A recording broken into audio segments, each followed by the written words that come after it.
Empezamos de nuevo con la sesión. Está esperándonos Andra. Ahora tenemos a Andra Darlington. Es directora de gestión de colecciones especiales en el Instituto de Investigación Getty, donde supervisa los registros, la catalogación, el procesamiento de archivos y los metadatos digitales, el acceso y la preservación. Posee un máster en Historia del Arte y ha impartido clases en el programa de posgrado de Biblioteconomía y Ciencias de la Información en la Universidad de California de Los Ángeles. Hello, Andra. Good afternoon.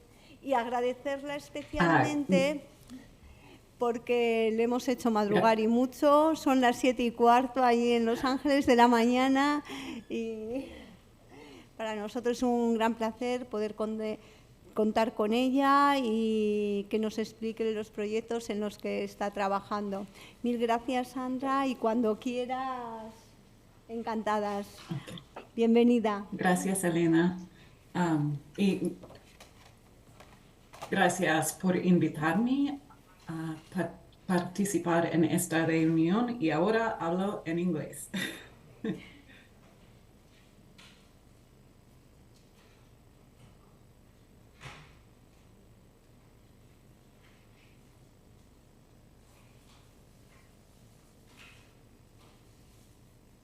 ¿Pueden ver?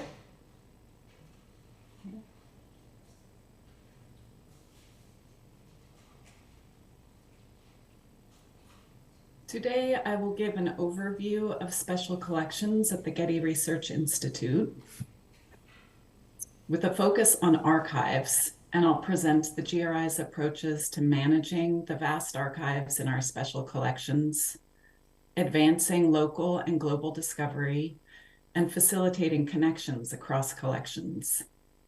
In addition to traditional library and archival methods, I will also describe experiments with crowdsourcing, computer vision, and linked data to enhance discovery. But first, I will provide background information about the Getty Research Institute, which I'll refer to as the GRI. The GRI is one of 4 programs of the Getty Trust. The Getty Trust's mission is to advance and share the world's visual art and cultural heritage for the benefit of all. Getty is a cultural and philanthropic institution dedicated to the presentation, conservation, and interpretation of the world's artistic legacy. Through the collective and individual work of its 4 programs, Getty pursues its mission in Los Angeles and throughout the world, serving both the general interested public and a wide range of professional communities in order to promote a vital civil society through an understanding of the visual arts. The 4 programs of the Getty Trust are the J. Paul Getty Museum, the Getty Foundation, Getty Conservation Institute, and Research Institute.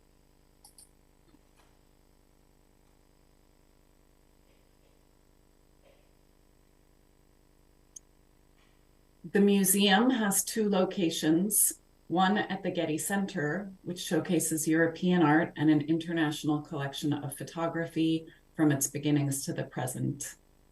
The museum at the Getty Villa displays ancient Greek and Roman art in a recreated Roman villa.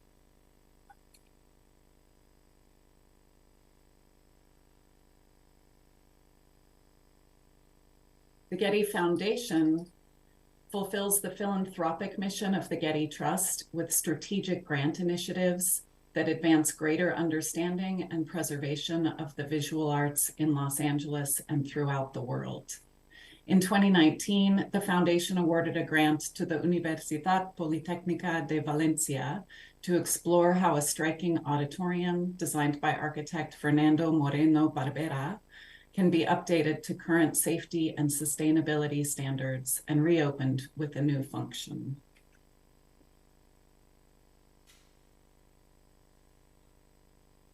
The Getty Conservation Institute works internationally to advance conservation practice in the visual arts. It serves the conservation community through scientific research, education and training, field projects, and disseminating information. Now, the Getty Research Institute. The mission of the GRI is to further knowledge and advance understanding of the visual arts and their histories. I will provide some additional information about the GRI's activities and resources to provide context before I expand on our special collections and archival discovery.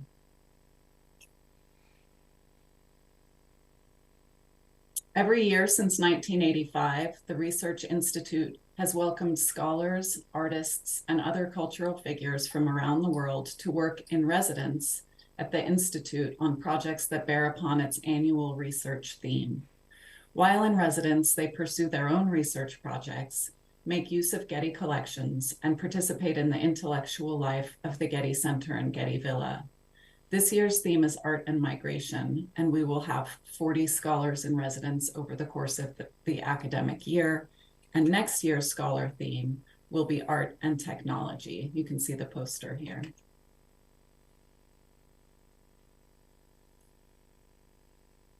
The GRI also has research projects that generate conversations between staff and visiting scholars and disseminate outcomes to an international scholarly audience.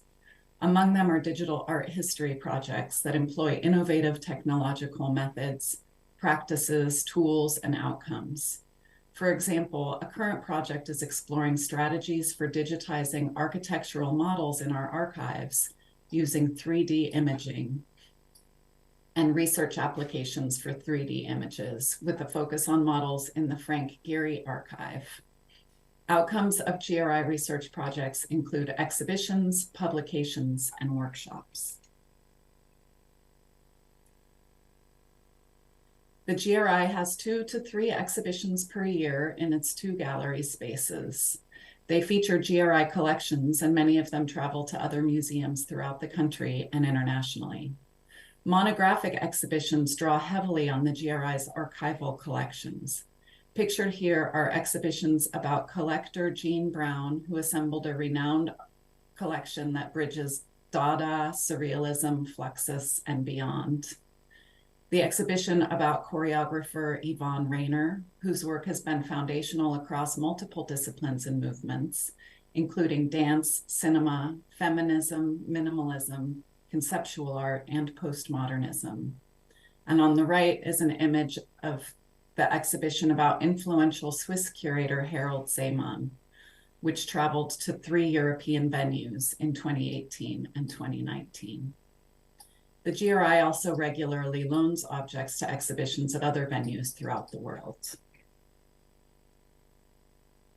For more than 25 years, the Getty Research Institute has published books that present new ideas and foster critical inquiry into all forms of visual art, from architecture to performance art.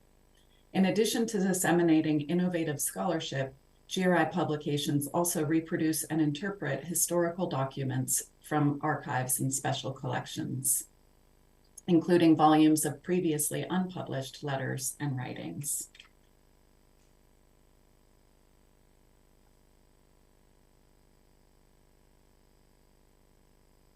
The GRI hosts numerous events every year, including lectures, panel discussions, and performances. Some are related to exhibitions or research projects, and others are part of GRI's speaker series. All events are recorded and available on the GRI YouTube channel. Workshops organized by the GRI typically stem from GRI research projects and bring together subject and technical experts from around the world to share different perspectives on a subject. Past workshops have focused on topics as varied as architectural models and pre-Hispanic art provenance.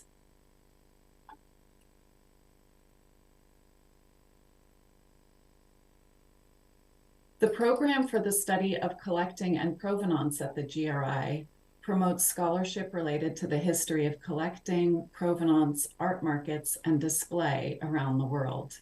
At the heart of the program is the Getty Provenance Index, which currently contains more than 2.3 million records taken from source materials such as archival inventories, auction catalogs, and dealer stock books in archives.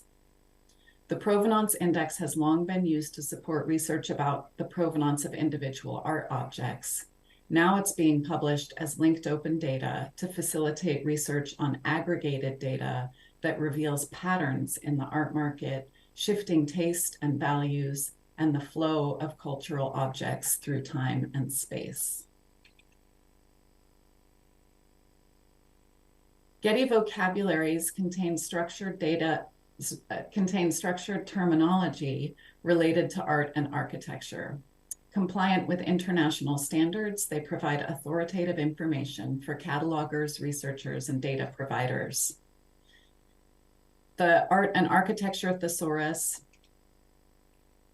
the Thesaurus of Geographic Names, and the Union List of Artist Names have all been converted to linked open data, and the Art and Architecture Thesaurus has been translated into Spanish.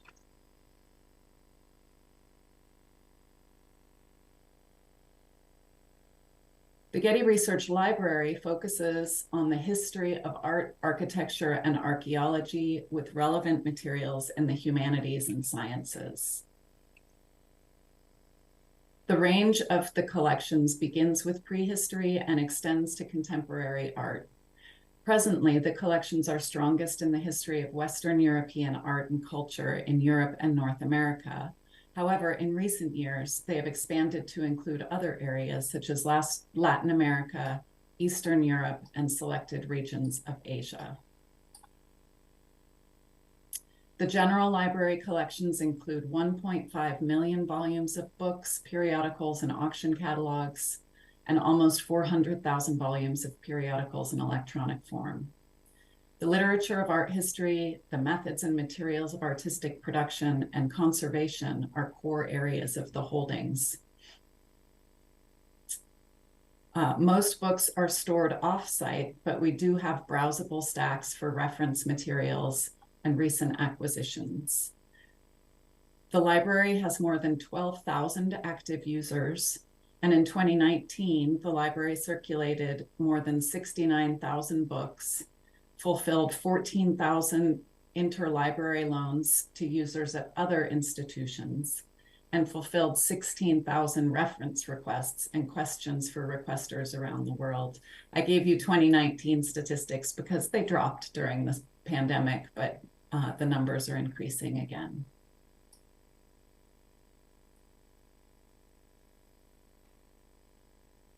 The special collections in the GRI library contain rare and unique materials related to art history and visual culture dating from the 15th century to the present. Materials include more than 76,000 rare books and periodicals, including artist books, more than 25,000 prints and drawings, and hundreds of thousands of rare photographs. Archives in special collections. There are more than 6,000 archival collections that range in size from a single folder to more than 4,000 boxes in one of our archives. Altogether, they total about 11,600 linear meters.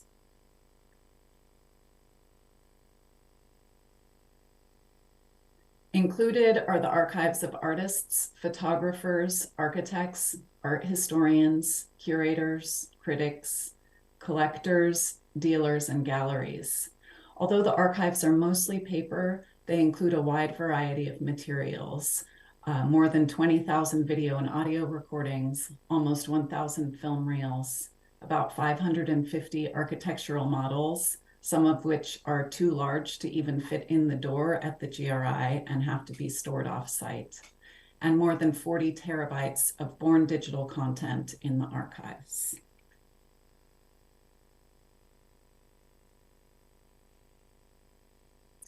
The archives and GRI special collections span centuries and disciplines, but modern and contemporary art is one of the strongest collecting areas, with 4 curators, perhaps because archives often provide the only records of performance and ephemeral artworks and dematerialized art.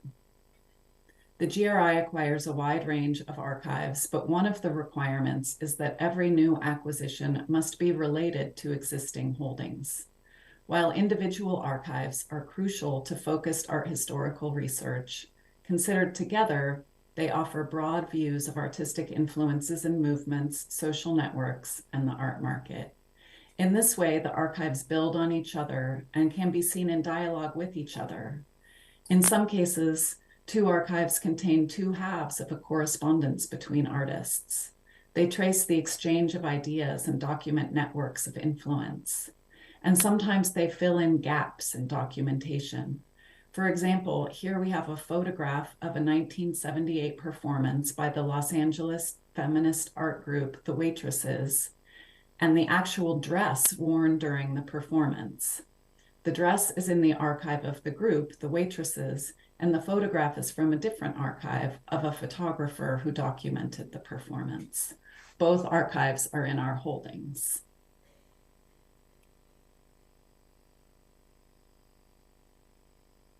In 2015, the GRI hired a curator of Latin American art, and in 2018, the GRI launched the African American History Initiative, focused on the history, practices, and cultural legacies of artists of African American and African diasporic heritage. Recent acquisitions in these areas include the papers of Venezuelan intellectual and photographer Alfredo Bouton and African-American sculptor Richard Hunt, among many others.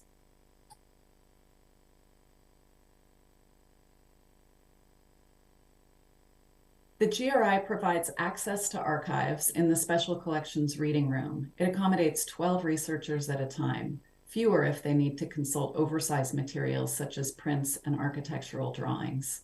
Reservations are required. Researchers must be registered with the GRI, and materials must be requested in advance. In 2019, the GRI welcomed more than 25,000 in-person library visits. Last year's numbers were not as high, again, because of the pandemic. The GRI offers library research grants to help with travel expenses for researchers who wish to consult the collections. Individual grants range from $1,500 to $4,500, depending on the distance traveled. In addition to individual researchers, the GRI also hosts class visits and organizes workshops based on special collections.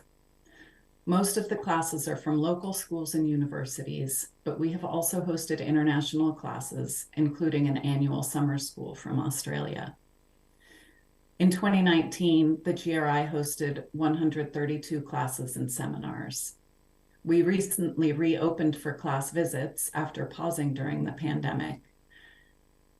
And classes from universities in Los Angeles have focused on topics such as the history of mail art, the history of photography, and migration and exchange across Latin America.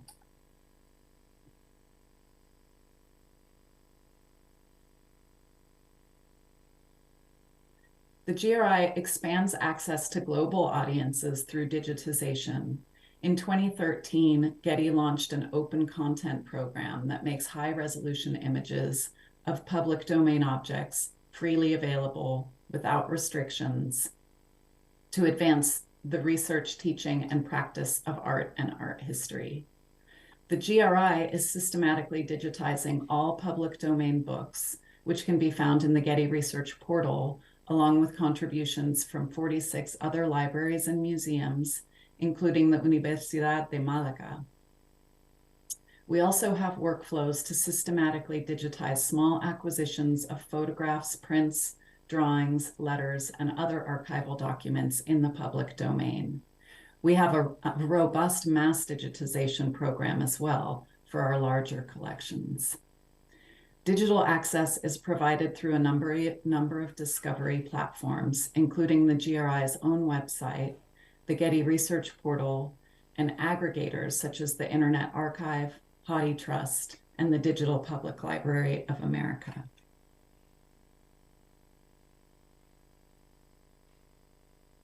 However, contemporary archives are generally not in the public domain. In fact, most archives have numerous copyright holders.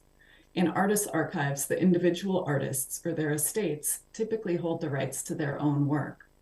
Whenever possible, the GRI obtains a non-exclusive license that allows us to digitize and provide public access to the materials created by the primary copyright holder. This may include the artist's notebooks, sketches, and writings, all of which contain crucial information about artistic process. Archives also generally contain letters from a wide network of family, friends, and colleagues that provide insights regarding artists' inspirations and influences, the development and exchange of ideas, as well as the quotidian details of their lives. Archival photographs document artist studios, artworks, and exhibitions. In most cases, all of these creators hold the rights to their work. In large archives, such materials may have dozens or even hundreds of different copyright holders.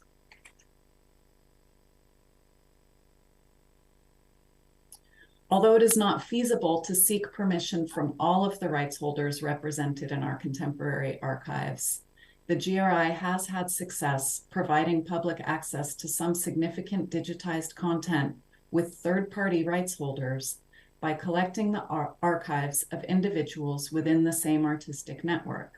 The work of one person may appear in the archives of several artists, curators, and collectors. If our non-exclusive licenses are broad enough, the GRI can provide public access to digitized materials by that person in any collection. For example, GRI has the archive of photographer Harry Shunk, who documented European and American artists and exhibitions that were central to the artistic developments of the post-war era, including pop art, minimalism, postmodernism, conceptual art, and performance.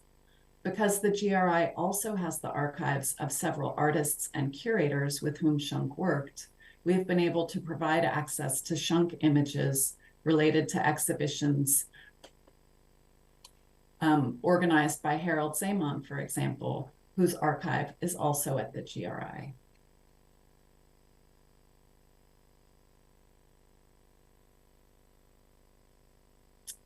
These boxes were truly in one of our archives. This was the state in which we acquired them. So archival processing involves rehousing materials into archival containers for long-term preservation, performing basic preservation measures, and arranging the materials and describing them in an online finding aid. In general, at the GRI, we retain the original order of archival materials if such an order is discernible, because the creator's organization of materials may reveal important information about their working methods.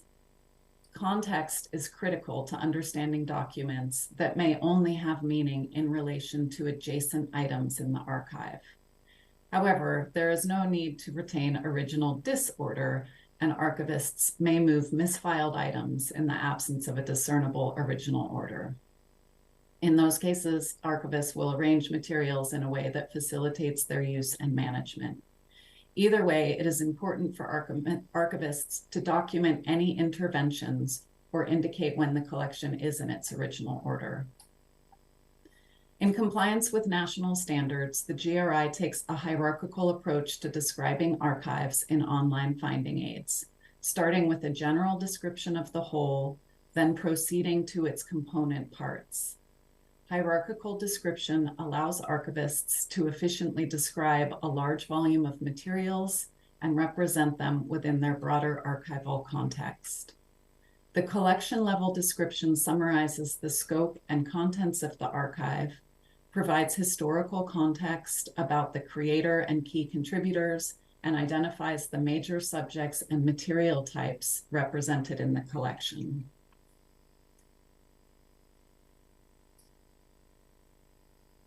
The next level in hierarchical description is the series, also referred to as the phone or record group. A series is a group of similar records that are arranged according to a filing system and that are related as the result of being created, received, or used in the same activity. For example, artists' archives often contain correspondence that would be organized. For example, artists' archives often have series for correspondence and project documentation. Gallery and curators' archives typically have series of artist files and exhibition records. At the GRI, the most detailed descriptions in an archival finding aid are usually at the folder level.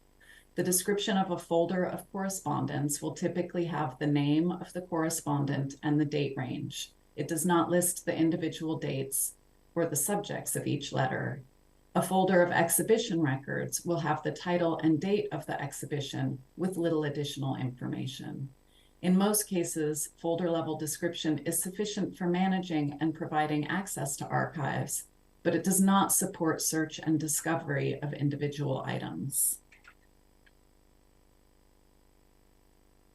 This brings me to my last topic, enhancing discovery of archival collections through item-level metadata creation. Considering the size of archival collections, which may contain hundreds of thousands of items, it is not feasible for staff to catalog each individual object.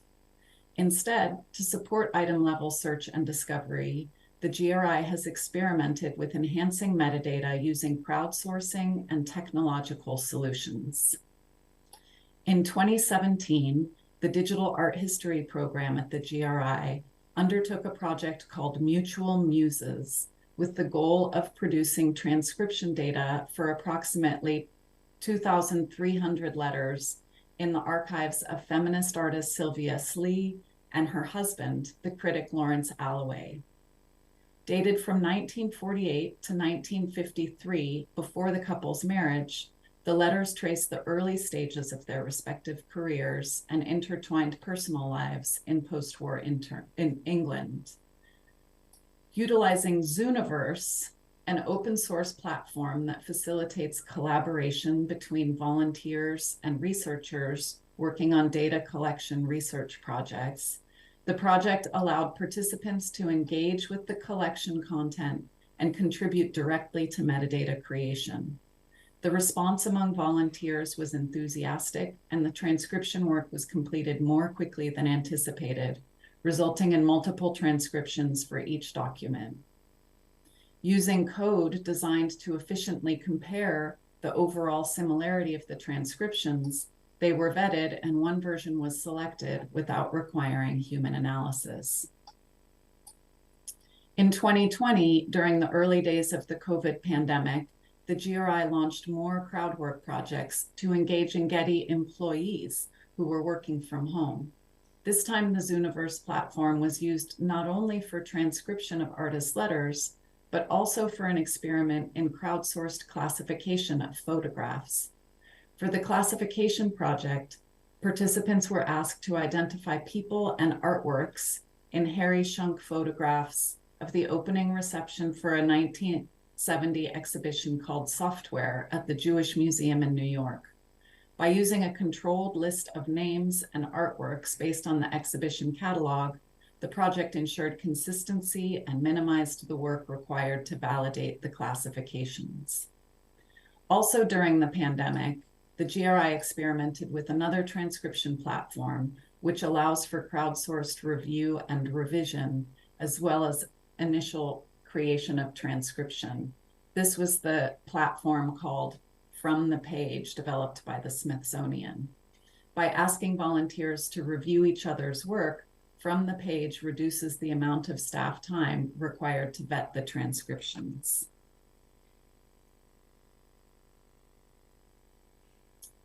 We also used computing tools for metadata creation. You may be familiar with Ed Ruscha's 1966 book, Every Building on the Sunset Strip, a photographic collage of 1.5 miles of Sunset Boulevard in Los Angeles. To take the photographs, Ruscha drove down the road in a pickup truck with a motorized camera set to take shots at regular intervals. While the book is well known and often exhibited, Ruscha's larger project to document the streets of Los Angeles is less well known. Ruscha documented the entire 25-mile length of Sunset Boulevard in 12 shoots from 1965 to 2007. The results of this decades-long project are included in the archives of Ed Ruscha at the GRI. The original film rolls were digitized, and the GRI contracted with a vendor to produce image-level geospatial data using advanced computing tools. This data was leveraged in the creation of an award-winning website called 12 Sunsets, which allows users to drive down Sunset Boulevard in 12 different years between 1965 and 2007.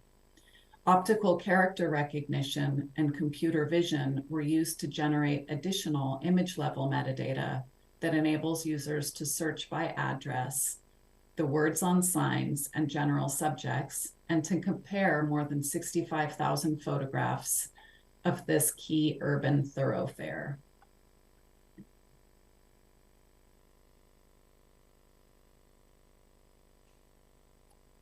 The GRI is also planning to use computer vision to create item-level metadata for the Johnson Publishing Company archive, one of the most significant collections documenting African American life and culture from the 1940s to the 21st century.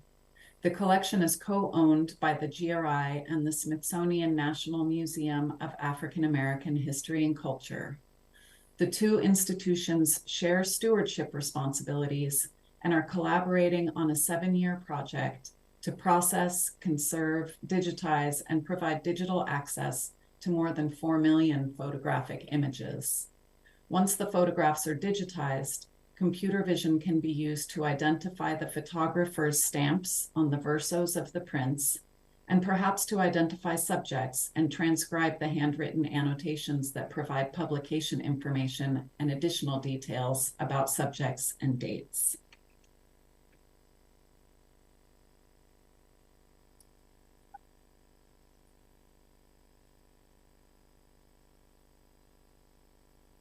Once we have enhanced metadata, we need discovery and access systems that make it easy to understand and use the data.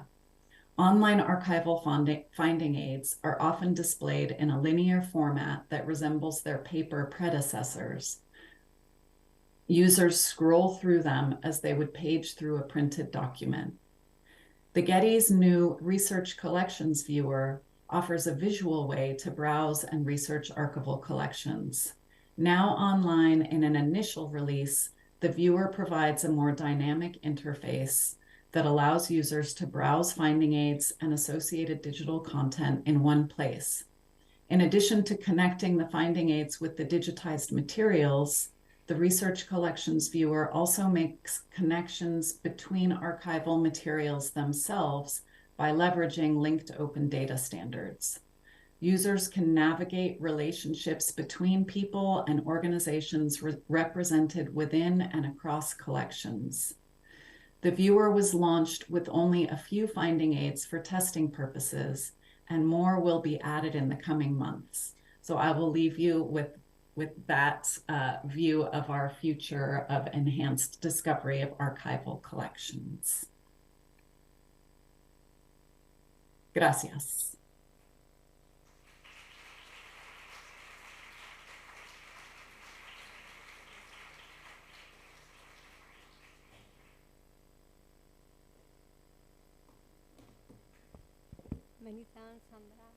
Muchas gracias, Sandra. Y no sé si hay alguna pregunta. Tenemos la traductora, se puede hacer en castellano, ella la traduce o como os sintáis más cómodas. Ha sido muy interesante la explicación, cómo están trabajando con los archivos, las diferentes colecciones. Y no sé si no solo cabe agradecerte enormemente. De todas formas, Sandra, si nos llega alguna consulta, te contacto contigo, te lo envío y hablamos, no te preocupes. Digo, porque de momento no hay ninguna, no veo ninguna, pues lo único agradecerte una vez más que allí... Thank you. Te hemos hecho madrugar Thank you mucho. for having me. Y nada, estamos en contacto, Andra. Muchísimas gracias. Have a wonderful meeting. Thank you. Bye, Bye-bye. bye.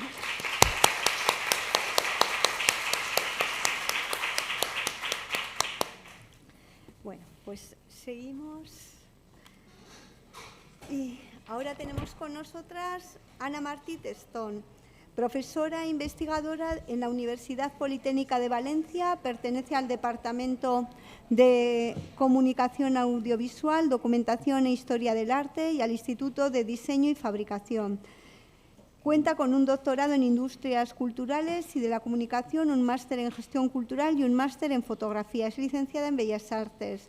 Su campo de investigación se centra en las estrategias digitales para museos y entidades culturales, especializada en experiencias de usuario, realidad mixta y tecnología 4.0. Ha publicado artículos en revistas de impacto, además de otras publicaciones diversas. Muchísimas gracias, Ana, por aceptar la invitación. Ya estuvimos en el Congreso de Estrategias Digitales en Museos y nos volvemos a ver. Encantada, cuando quieras. En efecto. Un segundito que tengo que preparar unas páginas web.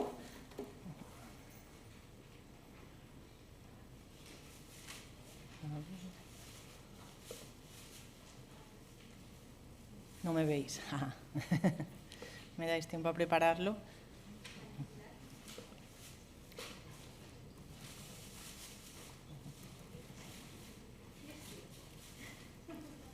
Sí.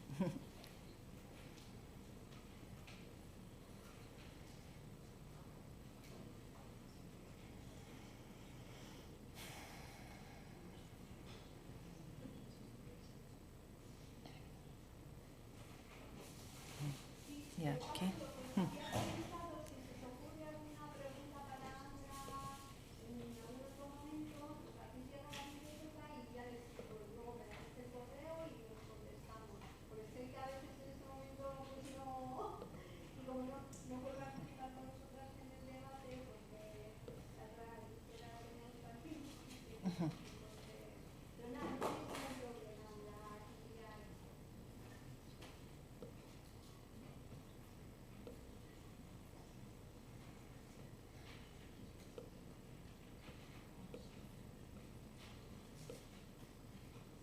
Vale.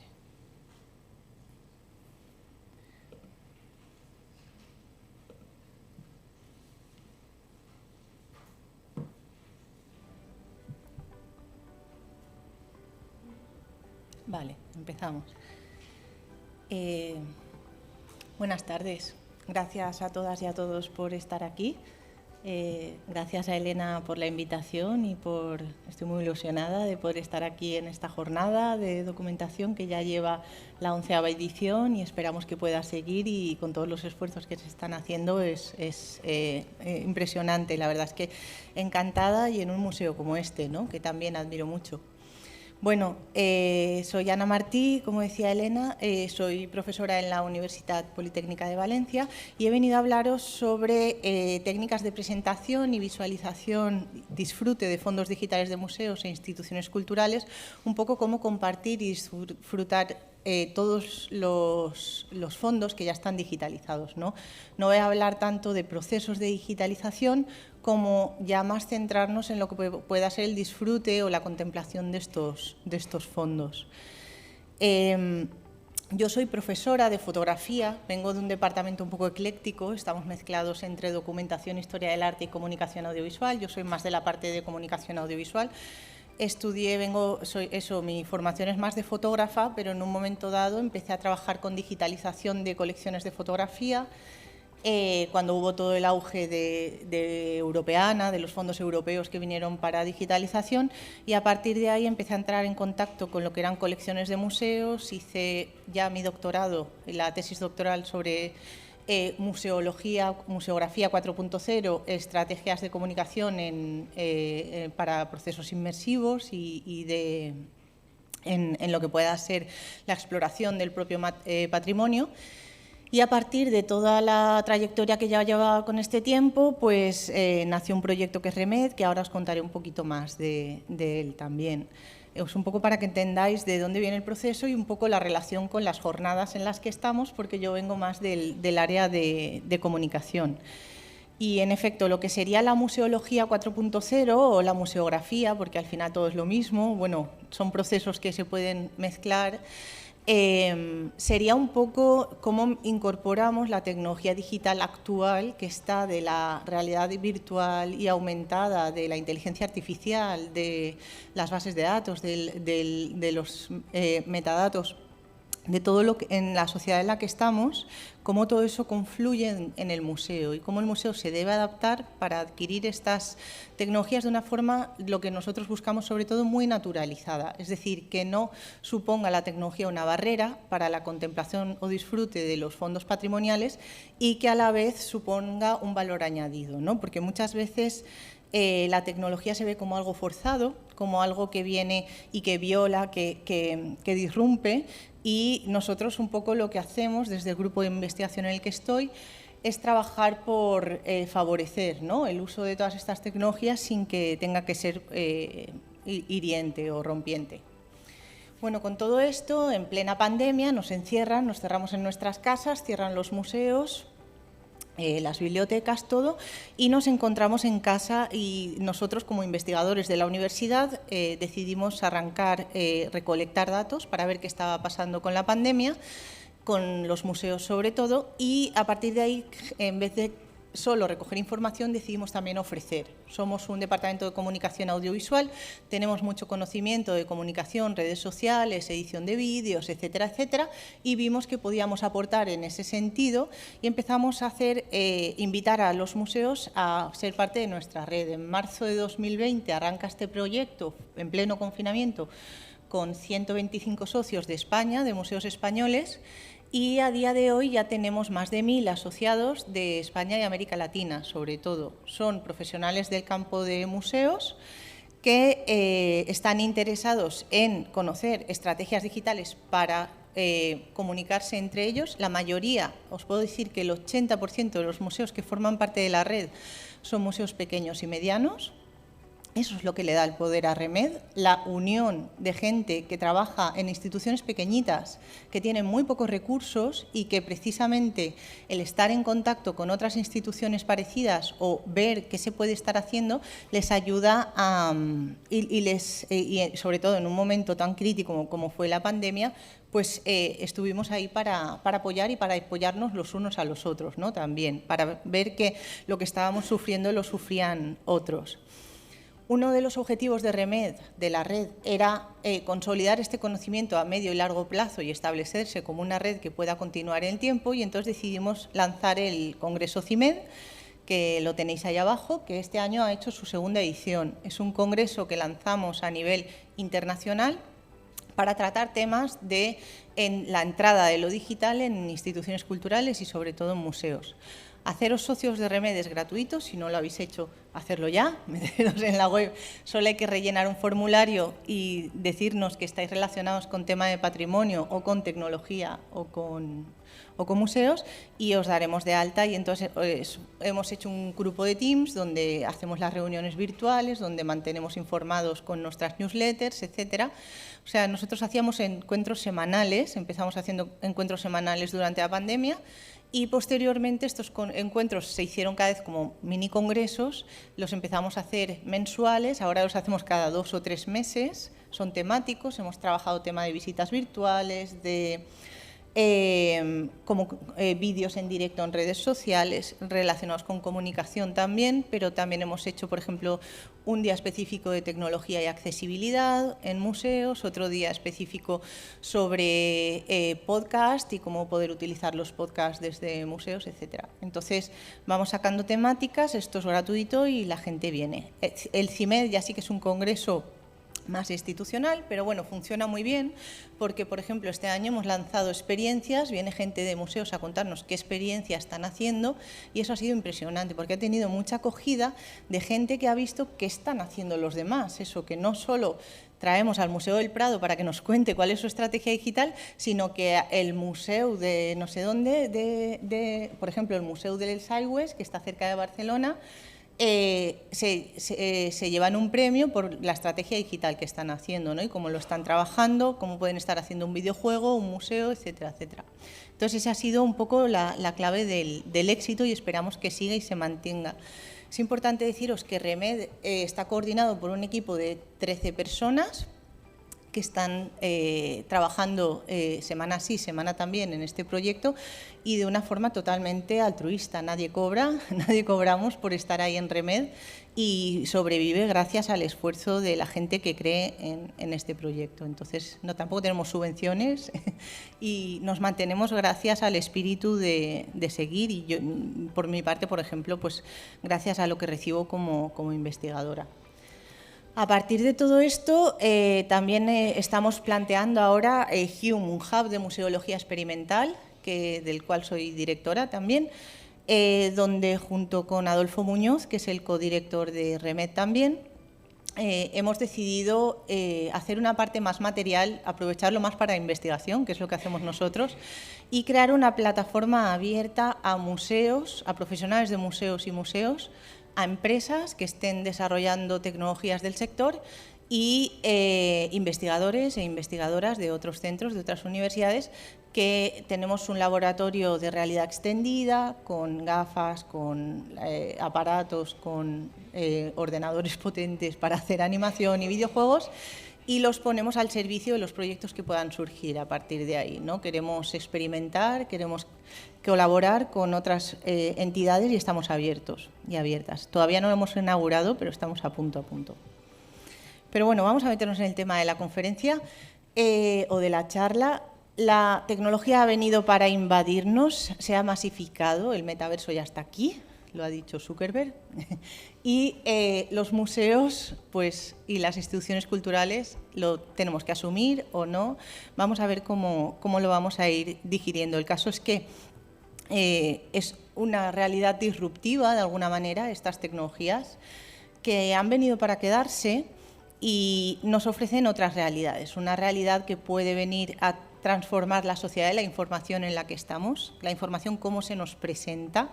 No sé si conocéis este vídeo, que sea así como muy de realidad, cómo la realidad aumentada llevada a un extremo nos puede saturar, ¿no? Si lo exageramos. Y es verdad que en ese sentido la tecnología puede ser muy limitante, pero bueno, la inteligencia artificial, los que trabajáis en temas de archivos y de colecciones, puede ser brutal, ¿no? El poder relacionar unos datos con otros y hacer búsquedas inteligentes para, a partir de ahí, extraer otros significados, incluso que no podríamos estar imaginando. Ahora todo lo que está pasando con DALL-E y la inteligencia artificial para la creación de imágenes, ¿no? Yo doy clases en diseño y los diseñadores a los que les doy clases, igual dentro de 5 años ya no pueden trabajar porque lo hacen los ordenadores, o sí que tenemos todavía más sentido y seguiremos trabajando ahí. El caso es que todo esto ha venido, está afectando a la producción y visualización de contenidos digitales con la realidad virtual y aumentada de por medio, y vengo a hablaros un poco de todo ello, ¿no? Y cómo esto afecta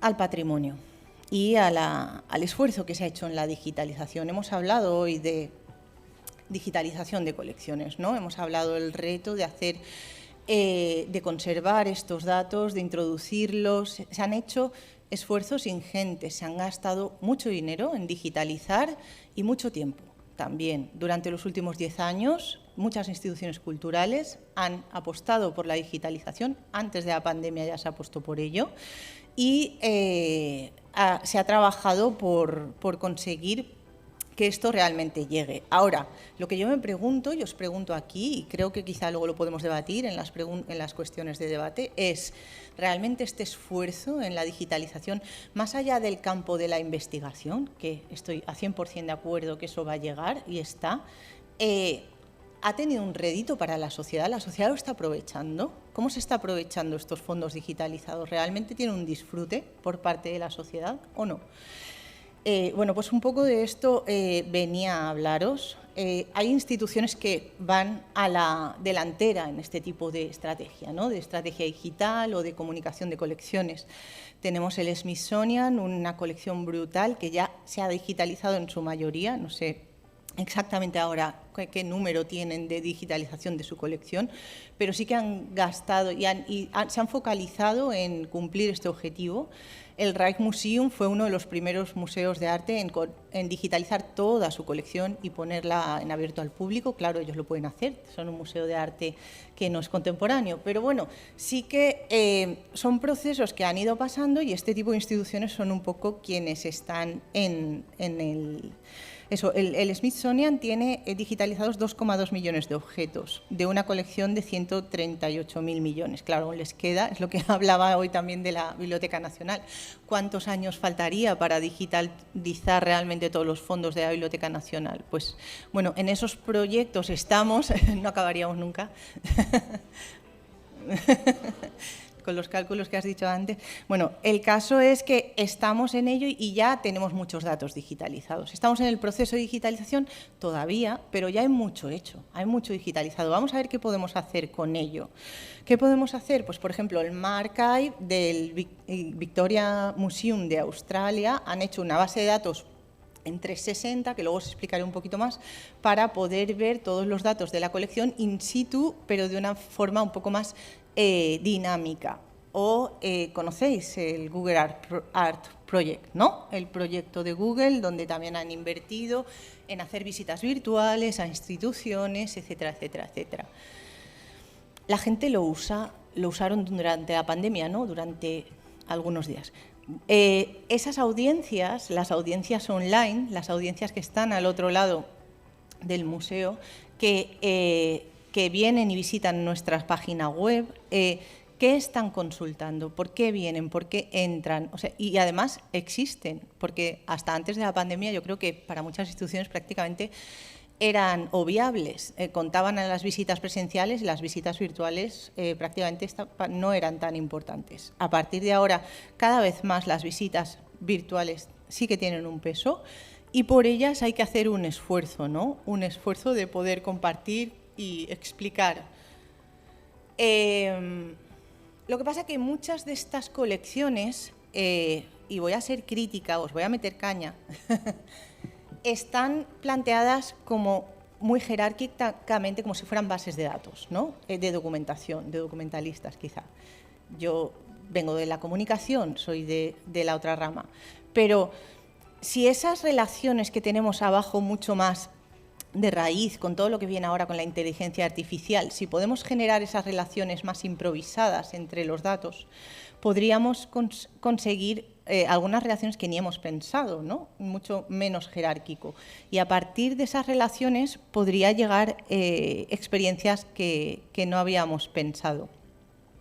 ¿Qué es lo que pasa con las limitaciones? Pues que la mayoría de las visitas virtuales a las páginas web de los museos o a las visitas virtuales de museos que entras navegando a una visita virtual no fomentan el interés en la colección y está demostrado por estudios de audiencias que la gente utiliza menos de un minuto en visitar esas páginas y al rato enseguida se pasa a ver la red social que tienen al lado o a hacer otra cosa. No conseguimos retener a esas audiencias en nuestras páginas web, con nuestros contenidos. Es decir, hemos gastado una cantidad ingente de dinero y tiempo en digitalizar las colecciones, pero no llegamos a la gente. ¿Por qué no llegan? ¿Por qué no se quedan ahí viendo un capítulo tras otro como si fuera una serie de Netflix? ¿Por qué quiero ver el próximo capítulo que saque mi museo en vez de quedar? Porque realmente competimos con eso, no podemos obviarlo. Competimos con el tiempo libre de la gente. Y competimos con otras actividades de ocio y tiempo libre. Y las pantallas, y estamos detrás de una pantalla, con lo cual tendremos que utilizar tecnologías que nos ayuden a llegar a todo ello. ¿Qué pasó con el COVID-19? Que la tecnología, por fin, ya podemos decir que ha entrado en el museo, ya está. O sea, ahora ya no lo podemos obviar, ya no podemos decir, no, no pasa nada. Sí que pasa. Si no tienes todas, o sea, determinadas redes sociales, si no tienes una página web, si no tienes determinadas cosas, no estás, no existes. Entonces, si quieres existir, tienes que estar. Se hicieron muchas bromas, ¿no? Empezamos a trabajar con lo del el papel higiénico. Lo primero, y desde REMED, reconocer el esfuerzo que han hecho y que habéis hecho los profesionales del sector por sacar a flote la institución, por de repente comunicar, sacar los objetos digitalizados que ya teníais, ¿no? muchas instituciones de repente empezaron a sacar aquello que ya tenían ahí, desempolvarlo y empezar a comunicarlo y se empezó a experimentar. Y lo primero es empoderamiento de los profesionales que hicieron cosas que no habían hecho hasta el momento y que lo hicieron voluntariamente y ni se les pidió, pues chapó, ¿no? Yo ahí me quedé alucinada y creo que a partir de ello podemos aprender mucho, porque un museo es sus profesionales, es las personas que están ahí detrás, y precisamente la pandemia nos sirvió para eso, para ver que detrás hay personas, que no son máquinas, que no son instituciones. El Getty Art Challenge, no sé si os llegó, pero hicieron esta broma de reproducir obras de arte con el papel higiénico y no sé, tuvieron mogollón de éxito en Twitter y en otras redes sociales. ¿Por qué no? Nos podemos reír y lo podemos hacer. Pero realmente fueron 4 días de gloria, 4. O sea, fue así. Todos tuvieron un pico, lo veríais vosotros en vuestras instituciones, un pico de visitas virtuales porque la gente estaba aburrida y no sabía qué hacer. Ay, ¿por qué no entro a este museo? ¿Por qué no entro en las redes sociales? Pero luego, incluso en la pandemia y en el confinamiento, empezó a bajar. Y volvimos a la normalidad. Y ahora, ya que estamos en la presencialidad total, pues como que ya lo digital, no sé, nos supera a veces. Entonces, es algo que sí que ha tenido y ha venido muy fuerte. Aquí tenemos a Javier de los Terreros en el Museo del Prado. Esos directos del Prado vinieron y han venido para quedarse, porque de momento sí que se han quedado. ¿Dónde está la del Prado? A ver, estaba por aquí. Ahí no la veo. Sí, vale. De todas formas, eso, han venido y han venido para quedarse. Os pongo aquí un vídeo. A ver, espera.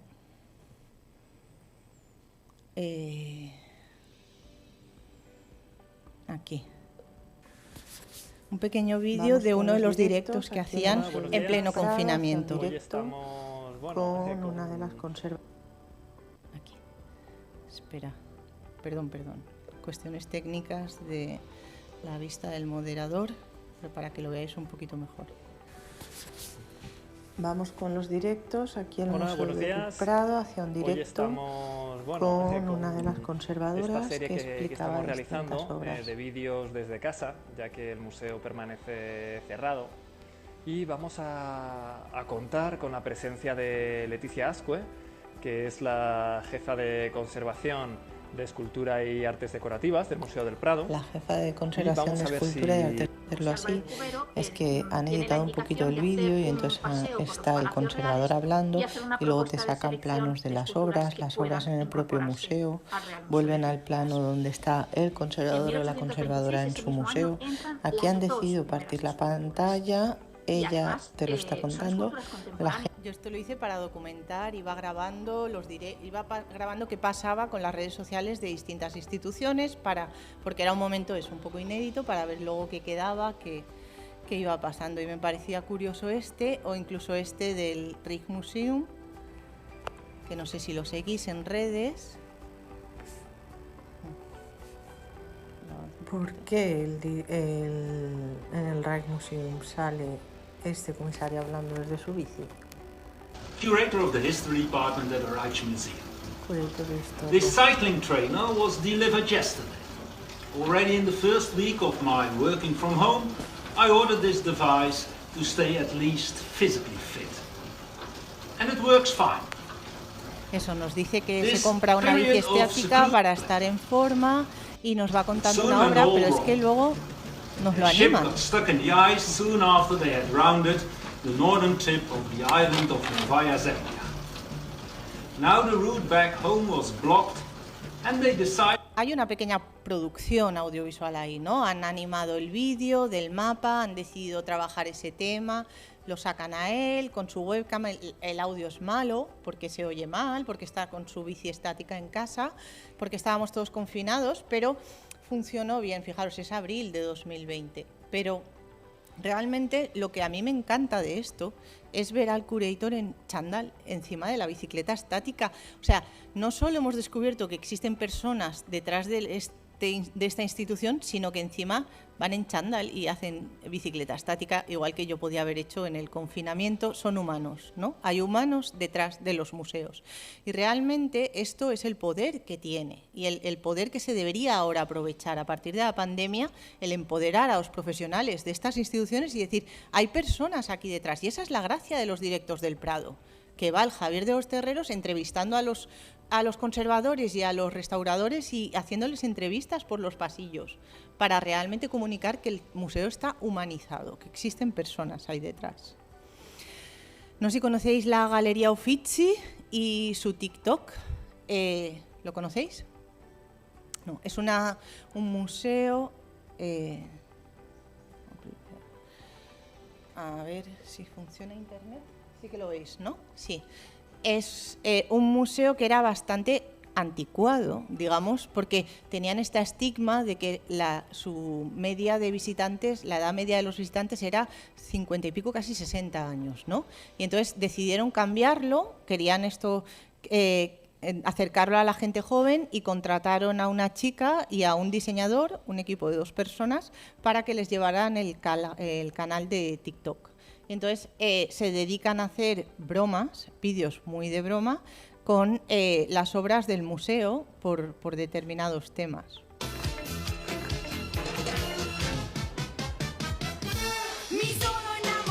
Musiquitas. He cogido uno cualquiera, os juro que no había elegido este a priori. Cogéis cualquiera y os reís. Y han tenido algunos que realmente han tenido mucho éxito. Fueron muy criticados.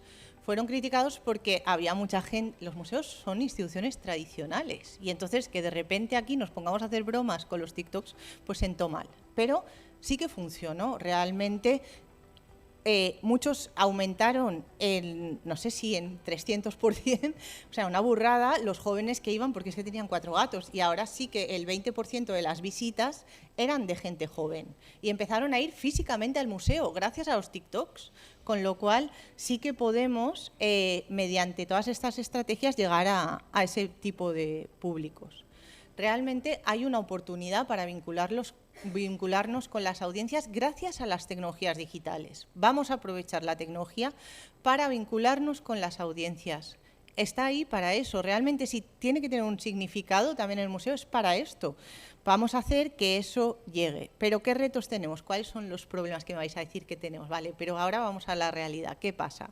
Las plantillas limitadas en lo digital. La mayoría de los profesionales que están en los museos e instituciones culturales tienen una edad media de 50 años, 40 y pico, 50, incluso 60, y en su formación no estaba la estrategia digital. Nadie les ha formado a tener una estrategia digital. A Remed nos lo piden, hacernos talleres de estrategia digital, los pagamos lo que sea, hacérnoslo. Claro, nosotros no somos una academia, pero sí que hemos hecho algunos cursos y algunos talleres porque nos lo pedís y es evidente, en las encuestas que ha hecho ICOM, lo que más salió evidente de la pandemia era esto, que se necesitaba una formación para los profesionales que están en activo. Y las instituciones no llegan a darse cuenta de esto. O sea, todavía nos falta un paso más, que es la formación de esos profesionales, como hablábamos antes.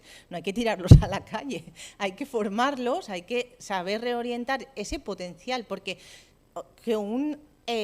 que un restaurador, por ejemplo, sepa algo de estrategia digital va a ayudar a que todo el conocimiento que tiene en restauración lo pueda aportar dentro de esta estrategia digital. Entonces, vamos a hablar un poco de eso, cómo todo el conocimiento que tenéis en documentación podría apoyarse de la comunicación para llegar realmente a un público más amplio. También tenemos el problema de la multitarea del personal existente. Lo digital ha supuesto que hagamos cosas que antes no hacíamos. El email nos tiene saturados y saturadas, pero también eso, decir hasta qué punto esto es mi competencia o no lo es, porque a mí me contrataron para hacer esto y esto y esto, y esto ya no entra dentro de mis competencias. Entonces ahí tenemos una limitación con muchos de los profesionales.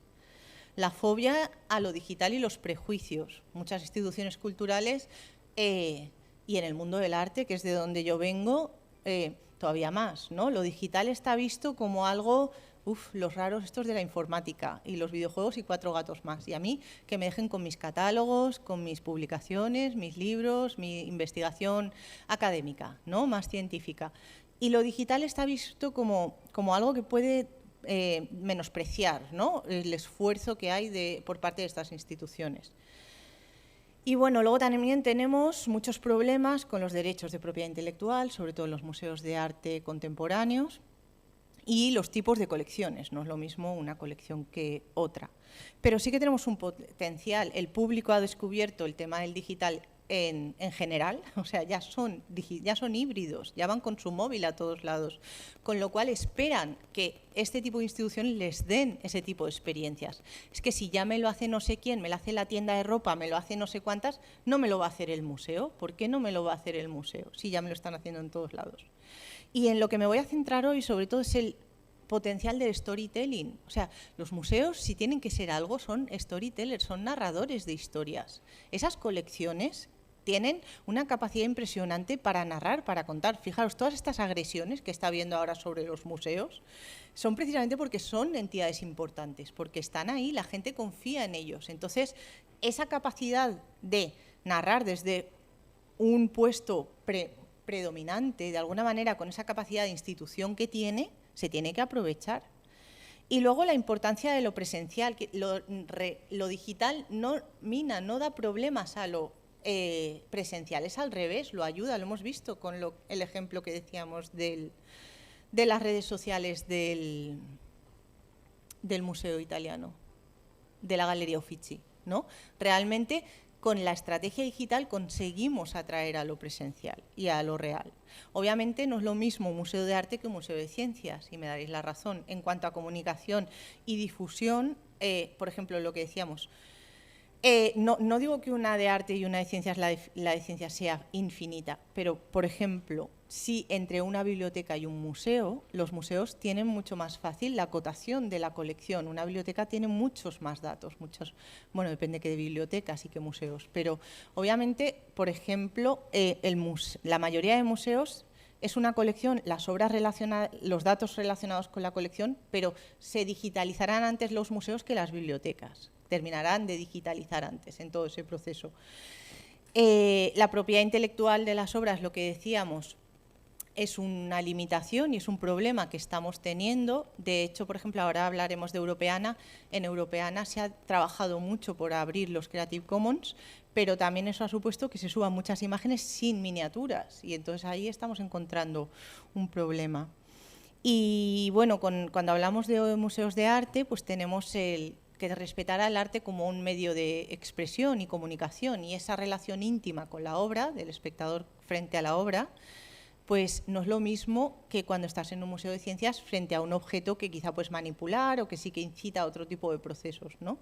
Y esto es importante, hay que tenerlo en cuenta cuando hacemos una estrategia digital para un tipo de institución u otra, ¿no? Ese valor de contemplación o experimentación también va a importar. Pero, de alguna manera, el museo no puede no tener presencia en lo digital. Lo digital ha venido para quedarse. Va a haber un antes y un después de la COVID, y la sociedad ya está preparada para lo digital. ¿El museo está preparado o no? ¿Qué opináis? ¿Realmente hay un momento disruptivo, un antes y un después en el hecho de la tecnología digital en este tipo de instituciones, y a partir de ahora podremos decir bienvenida a la tecnología, vamos a hacer videojuegos, vamos a hacer experiencias, vamos a difundir el patrimonio? ¿O realmente hay algo que ha cambiado a partir de la pandemia para que nosotros aprovechemos? Realmente yo soy un poco escéptica, pero la brecha digital está en el museo, está en esas plantillas, está en la dirección del museo o de las instituciones, las decisiones que se toman, la capacidad de contratación, por ejemplo, y que todo eso se materialice, los equipos, los medios, los recursos, la inversión en tecnología digital, el trabajo entre departamentos, que realmente sí que se trabaje interdepartamental o no, que se centre en unas cosas.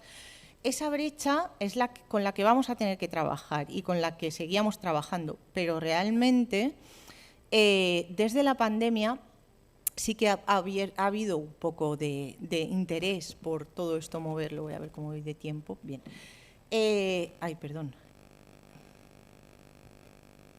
Cuando se me ha ido.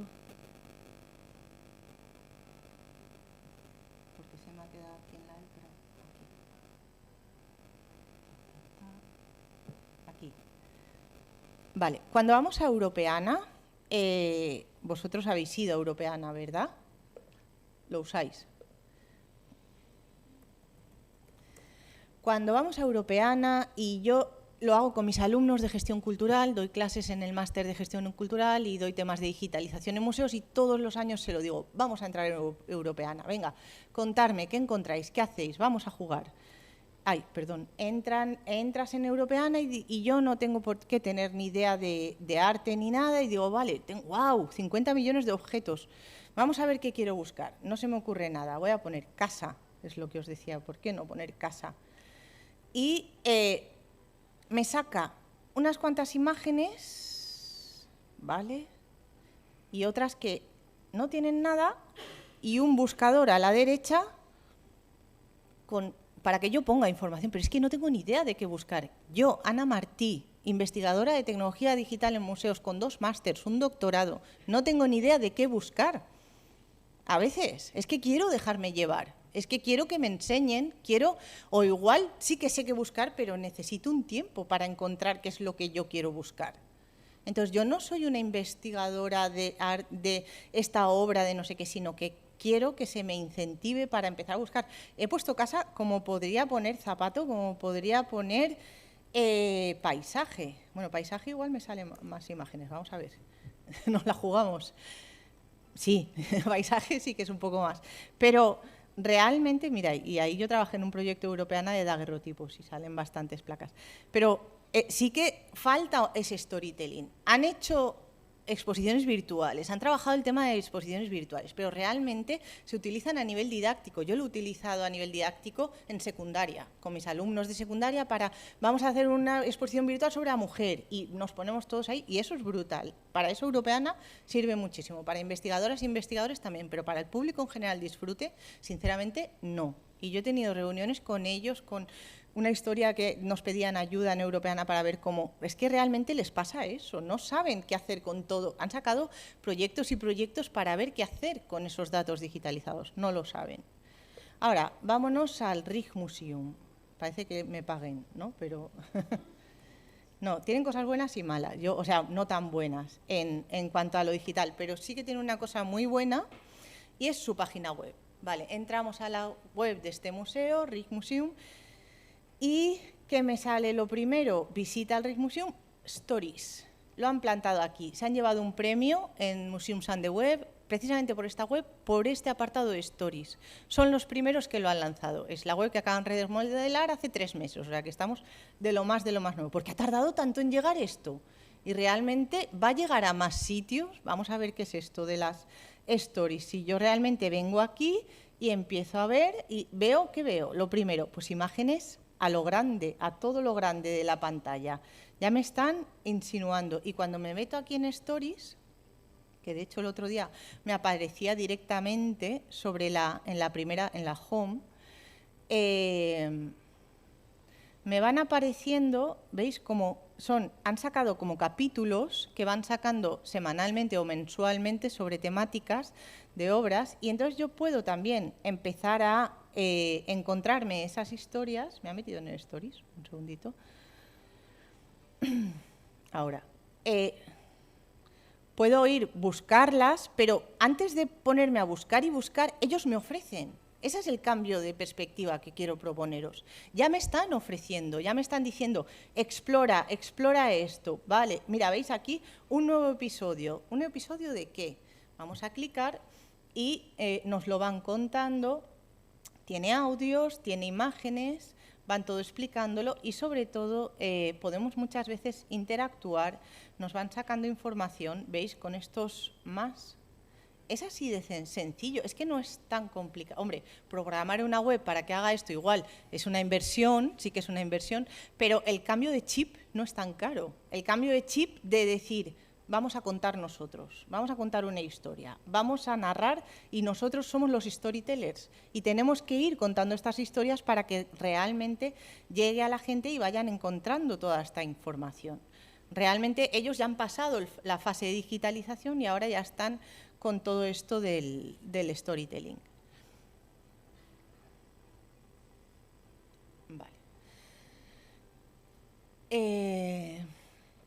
Otros proyectos que tenemos que son interesantes, ¿este lo conocéis?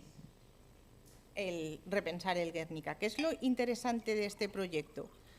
Que lo bonito que es que nos saca los datos como algo estético. O sea, realmente que ese fondo de información relacionado con la obra de Guernica está visualmente estetizado en esta línea del tiempo que a la vez me va sacando información. Es un proyecto del... ¿de qué año es? ¿Del 2016 o por ahí creo que es? Entonces, bueno, que ya lleva un tiempo, ¿no? Pero reconocer ese valor que aquí sí que se hizo, no solo de convertir en estética, porque si entráis en la web es muy visual. Tú entras y te sale también la imagen, predomina lo visual en este proyecto.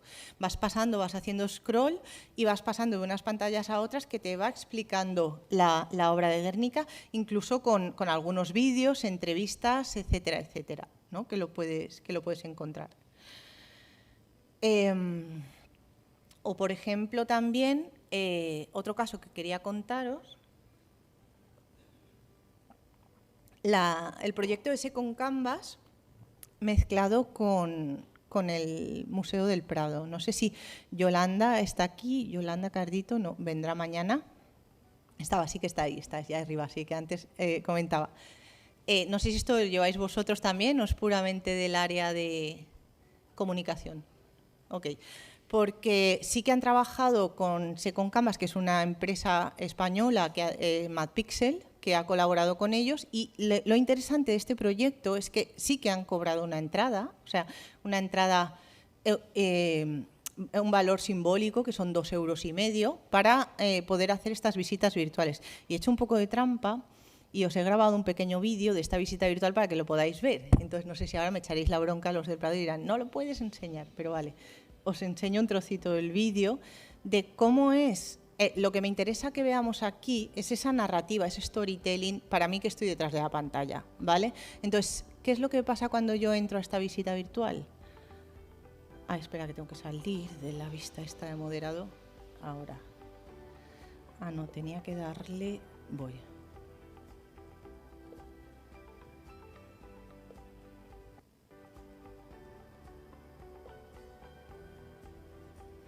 Bueno, pues ya estamos aquí. Vamos a iniciar la visita. Se ha realizado con Extepobots y recibirás un correo con la convis y el enlace de acceso. Dispones hasta las 23 del día siguiente del primer acceso para disfrutar de la visita, ¿vale? Entonces vamos a iniciarlo. A ver. Tour de bienvenida. Hola, bienvenidos a Pasiones Mitológicas. Soy Alejandro Vergara, comisario de la exposición, junto con Miguel Palomir, el director del museo. Vamos a recorrer 4 salas y ver 29 obras de arte, de ellas 27 son realizadas por pintores muy principales del siglo XVI y XVII que figuran en el título de la exposición: Tiziano, Veronés, Alori, Rubens, Rivera, Poussin, Velázquez, Van Dyck. Son cuadros expresiones del amor. Van contándolo. Venus y Cupido, 2 formas de entender el amor, protagonizan esta obra basada en un dibujo. Aquí era yo ya moviéndome a mi rollo. De Miguel Ángel. ¿Qué pasa? Que cuando tú te metes a tu rollo, pues igual... voy a bajar el volumen. Igual de repente pues no funciona igual de bien, ¿no? La navegación se convierte más torpe, de repente enfoco al techo, de repente no sé cómo andar, no sé cómo avanzar en el espacio virtual, me puedo perder. Pero sí que puedes hacer zoom a las obras y bueno, es bastante cómodo el manejo dentro de ese espacio virtual en el que yo me puedo navegar, puedo encontrar información y a la vez aquí estaba escuchando. Aquí podría ir escuchando la descripción de la obra. Audio. ¿Veis? Entonces, realmente este tipo de experiencias, o sea, por ejemplo, los de Second Canvas también han trabajado en hacer visitas virtuales y que tú puedas conectarte a la inauguración en tiempo real y que puedas hacerle preguntas a través de la pantalla al comisario o a quien esté ahí o que hacen visitas guiadas con una persona que es real, que no es una máquina, que te está explicando el museo virtual y tú desde tu casa lo vas siguiendo con una persona real, ¿no? Que te lo va explicando ahí. Entonces, esa capacidad híbrida, pero sobre todo esa capacidad de acompañar al visitante en su visita, de que desde el momento que digan, no, pues es que yo no quiero manejarme libremente, es que me gusta la visita guiada. Las visitas, las audioguías en los museos, no sé si esto lo sabéis, las usa muy poca gente. Cuando un museo tiene una audioguía, si es gratuita, sí que a veces lo hacen como automáticamente y sí que se utiliza mucho más, pero si se tienen que pagar, es un 10% de los usuarios los que suelen utilizarlo, a veces 20%, pero no llega a ser más. Pero sí que nos gusta que nos cuenten historias, porque cuando se da gratuita, todo el mundo lo coge y sí que escuchan. Entonces, nos gusta que nos cuenten cuentos, nos gusta que nos cuenten historias y realmente los museos tienen esa capacidad. No sé si conocéis la Wellcome Collection de Londres, es un museo de ciencias centrado en la medicina, objetos de medicina, etc. Ellos son un referente en cuanto a lo digital porque han sacado, por ejemplo, videojuegos que yo les enseño a mis alumnos que están muy bien. Tenían uno que se llamaba Axon, que era de una neurona que iba por ahí dando vueltas, juegos sencillitos pero que funcionan muy bien. Y ahora han sacado recientemente el tema de Stories, o sea que no solo es el Rijksmuseum, sino que hay otros museos que están trabajando este tema de las historias tal cual. Pero es que ellos no lo están trabajando solo a nivel de marketing, digamos, como podría ser el RIG, sino que ellos trabajan las historias de raíz. Y en ese sentido sí que quisiera hacer un poco de análisis, porque ¿qué es lo que hacen? Ellos generan historias que cuentan como centro científico, ¿no? Si tú quieres saber algo sobre el litio o la capacidad del litio, pues que si haces una búsqueda en Internet, que encuentres a la Wellcome Collection, porque tenemos un podcast, porque tenemos un vídeo, porque tenemos lo que sea que está contando eso. Entonces ellos trabajan las narrativas que meten de sus historias, para ello contratan diferentes registros para que hablen dentro de esas narrativas, aparte de los comisarios, porque por ejemplo en la visita del Prado nos habla el comisario y el director del museo. ¿Por qué no nos habla un niño? ¿Por qué no de repente me plantan ahí un avatar de un hada que me vaya contando todo lo que va pasando? Es que realmente podemos mezclar todos esos registros para hacer una visita mucho más amigable y tener una experiencia más plena. Con ellos sí que lo hacen en la Wellcome Collection. Y trabajan sobre todo esto a nivel de redes sociales, lo vinculan mucho a la comunicación en redes y, por ejemplo, hacen dentro de esas historias, hacen estos hilos, por ejemplo, en Twitter, con respecto a un objeto, una colección, alguna enfermedad, algo con lo que crean que tiene gancho para la sociedad, para quien les escucha, pero realmente les invitan a participar. Hacen, de repente, cuéntanos, dinos, explora, vamos a ver cómo cuentan las historias hasta la mitad y los dejan a mitad contar para que tú lo completes, o sea, motivan mucho que ese storytelling sea en común y que sea por parte de la institución, por parte de los visitantes. A veces invitan a gente para que haga storytellers con ellos. A ver, narrativas no tiene ese enganche de storyteller. Me gusta mucho la palabra en inglés porque es cuéntame una historia, ¿no? Realmente ese contar. Y invitan a gente, pues igual a un psicólogo, pues igual a un artista de teatro, o igual a quien sea, para que les cuente algo sobre esa temática. Trabajan mucho esas colaboraciones y funciona realmente bien. Son un museo que actualmente son referente. Y aquí llego ya acercándome a las conclusiones. Realmente los museos deben ser productoras audiovisuales, nos deberemos, bibliotecas también, ¿por qué no?, convertir en storytellers, en narradores y narradoras y empezar a contar historias y con cámaras, hacernos con un equipo, porque esto ya está pasando. Javier de los Terreros en el Prado usaba su propio móvil y ahora ya tiene el móvil del museo.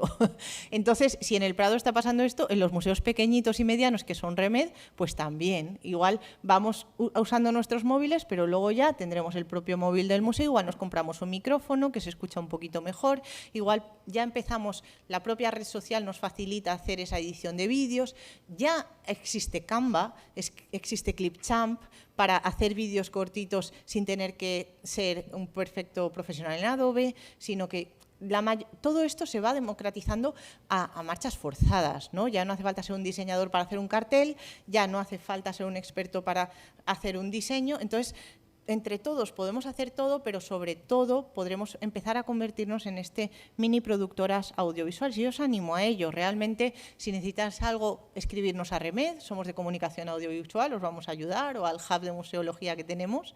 Pero, ¿por qué no? A mí me encanta esta idea del museo como productor. Y recientemente, no sé si lo conocéis, el Centro de Cultura Contemporánea de Valencia, el Centre del Carme, ha lanzado también sus stories, que han inaugurado el domingo pasado, que es una pequeña serie de ficción realizada desde el museo sobre el museo, sobre el centro de arte que hay en Valencia. Y lo están lanzando. Es un museo ya no tan grande, más pequeño, bueno, mediano. Bueno, sí, tiene bastantes visitas, que se ha centrado sobre todo en las audiencias. Lo que ha habido el cambio brutal de este centro es que de repente ha dicho, en vez de gastar, lo tuvimos al director en Remed el otro día en el Congreso CIMED hablando, nos dijo, en vez de gastar 10.000 euros que tenían para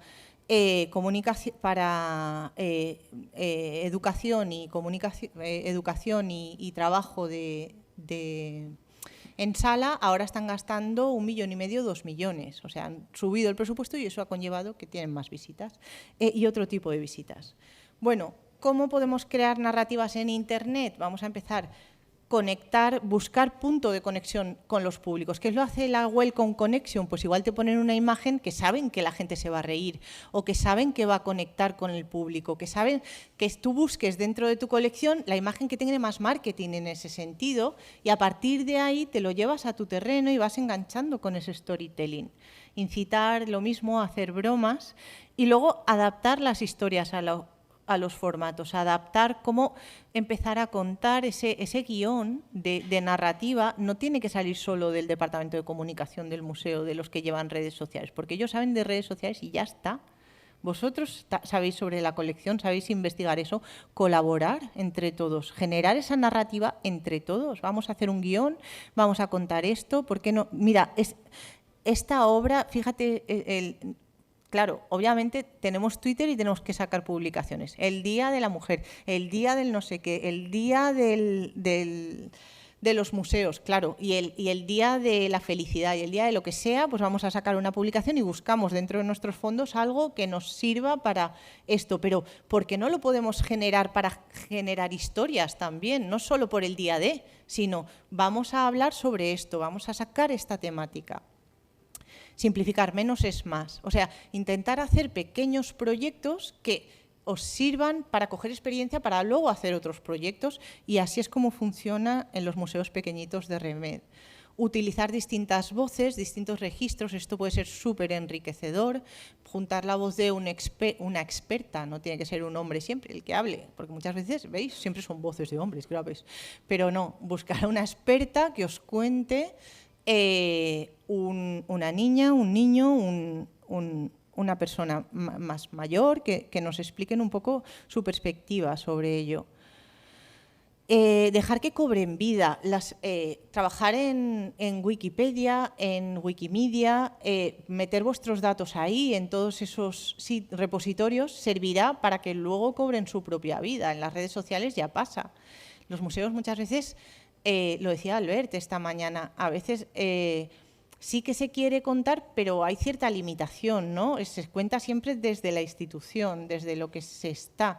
No se llega a escuchar del todo a quien se quiere. O sea, porque si se abriera del todo, dejaría de ser un museo. Pues ese es el miedo que tienen algunos, pero realmente eso ya es imparable, eso ya está ahí. La gente tiene ganas de participar, la gente tiene ganas de opinar, de poner likes, de decir, de quejarse, de hacer comentarios y sobre todo eso, colaborar con otras instituciones.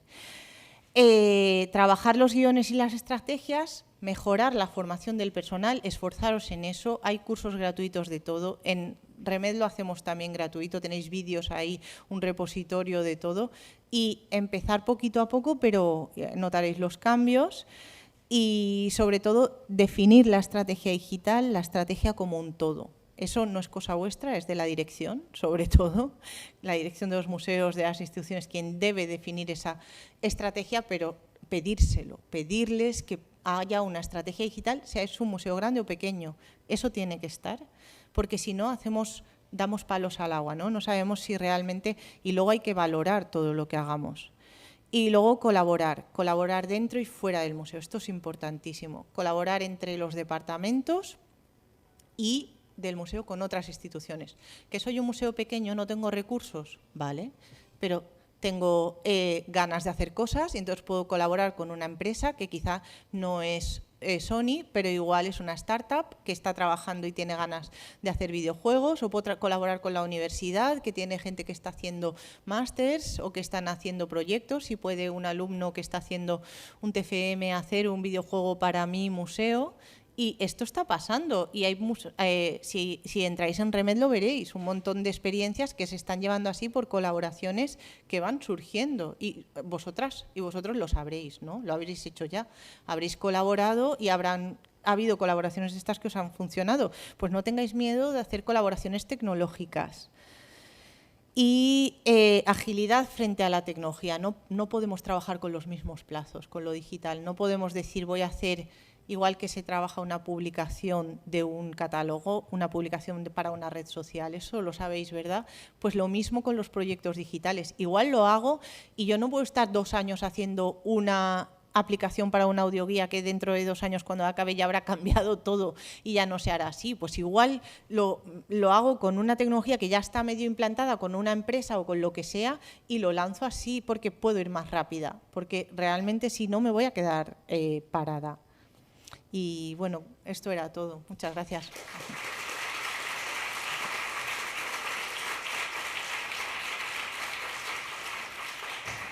Me pasa un poquito. Muchísimas gracias, Ana, muy interesante. Preguntas. Tenemos hasta ahí 1:15, luego es la visita guiada y podemos aprovechar este tiempo bien para preguntar algo de las aportaciones que nos ha hecho aquí Ana. Sí, una pregunta. Hola. Buenas. Gracias, Ana. Me ha encantado la presentación. Gracias. Yo soy Iria del Marco, del Museo de Arte Contemporánea de Vigo, y quería solo un par de apuntes así a alguna cosa que comentaste. Decir que fue muy emocionante durante la pandemia ver cómo nos volcamos todos con lo digital. Y en nuestro caso se quedó una cosa en el tiempo, y creo que es algo que no hemos tenido mucho en cuenta hasta ese momento, que es el tema de la accesibilidad también, ¿no? De gente que por discapacidades no puede acceder al museo, o incluso por lugares remotos que no tienen esa opción. A mí en ese momento me pareció como que todo se hacía más grande, ¿no? Es como que podíamos visitar un museo que estaba en otro lugar, o colecciones que estaban en otras partes. No sé, es como que todo se magnificó mucho más.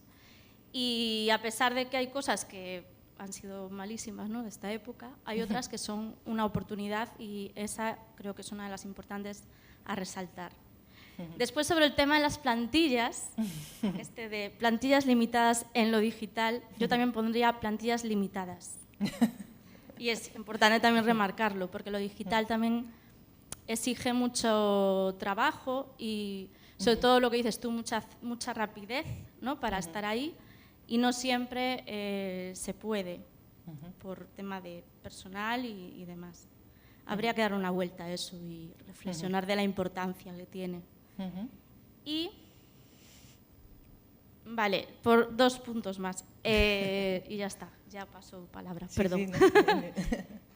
Creo que también es muy importante tener en cuenta la calidad de esos contenidos. Creo que en el momento del boom de la pandemia se subieron muchas cosas también que no estaban bien grabadas, no se escuchaba bien, ¿no?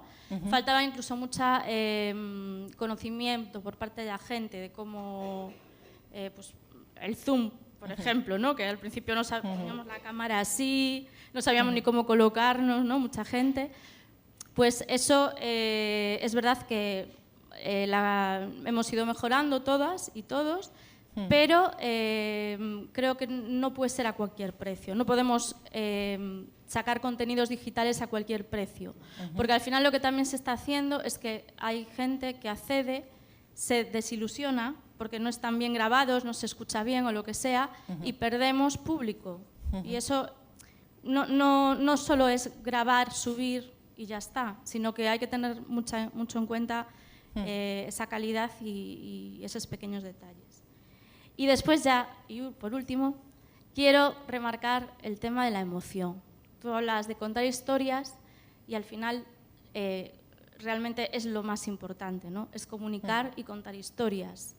Y ahí sí que hay una brecha grande, la brecha digital de las propias instituciones, y hay como un peso muy grande incluso en el número, ¿no? Hay una exigencia del número de asistentes a los museos, pero no se tiene en cuenta todo el trabajo virtual. Por ejemplo, a mí supongo que os pasará a todas, ¿no? Que hay muchas consultas en digital, que hay que responder, pero después el número de visitantes, sobre todo en la pandemia, bajó. Y te dicen, hay pocos visitantes. Y dices, ya, pero yo estoy trabajando muchísimo en digital. Y eso está cambiando. Está cambiando y todavía hay esa perspectiva de que lo importante sigue siendo presencial. Yo creo que lo importante es la emoción, es comunicar y que estamos en el camino y bueno, nada más. Gracias. Gracias a ti. La verdad es que sí, todas las aportaciones son temas que salen de ahí, otras charlas, ¿no? Otros debates. Un poco respecto a lo que comentabas de la improvisación, sí que decir que es verdad que con la pandemia se ha improvisado mucho y hay cosas que se han venido para quedar y otras que no se pueden mantener en el tiempo, por ejemplo, porque suponen un esfuerzo añadido y no se puede seguir. Pero realmente hay cosas que no podemos... Lo que yo decía de los tempos también es importante. Tú no puedes trabajar una producción exquisita para algo porque entonces ya se te ha caducado. Entonces hay que coger un equilibrio entre no improvisación total, pero tampoco perfeccionamiento hasta los límites, ¿no? Entonces sí que hay que coger... No podemos seguir improvisando porque es verdad que si también sirvió para algo la pandemia es para parar y pensar, para darnos tiempo un poco a respirar y decir, a ver... que priorizo, mi familia, mi salud y bueno, quizá otro tipo de cosas, pero también en cuanto a mi profesión, ¿no? Vamos a ver qué es lo que tenemos que hacer, cómo lo vamos a atajar y si ahora nuestra audiencia era escolar, pues cómo vamos a ofertar la oferta escolar, tal. En ese sentido...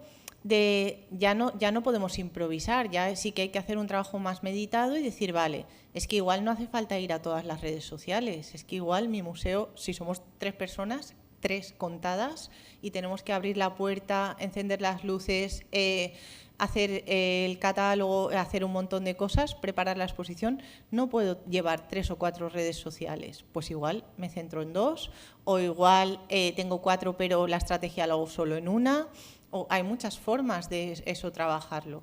Entonces, eso es lo que yo decía al final de la estrategia digital, que realmente ahorra muchos disgustos, porque, por ejemplo, con el tema de redes sociales se le han casquetado siempre al que lleva un poco más esas redes en los museos, porque llegó de repente para quedarse y hasta la pandemia muchos museos solo tenían Facebook y con suerte, y ahora de repente ya tenían que tener Twitter, LinkedIn, Instagram y todas las demás.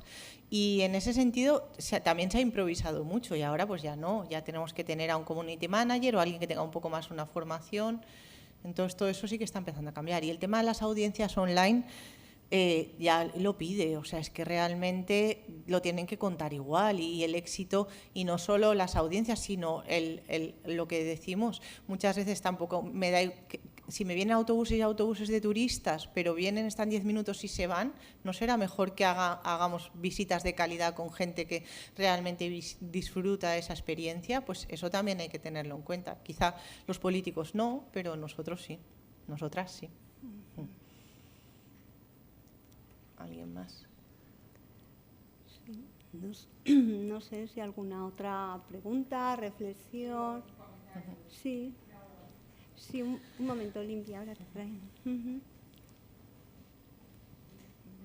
Me ha gustado mucho y para mí también es un descubrimiento, porque yo he trabajado en los archivos y en los museos tenéis pruebas con la estrategia digital, pues en los archivos es mucho más complicado a lo mejor llegar a una audiencia y tal. Y para mí es un descubrimiento y ver una ventana abierta de oportunidad, porque yo siempre he echado en todos nuestros portales de archivos, algo lo he comentado, pero normalmente nuestro acceso es poco amable para los que no son especialistas, o sea, tienes que ser prácticamente especialista para poder manejarte en ese volumen documental de elementos digitalizados.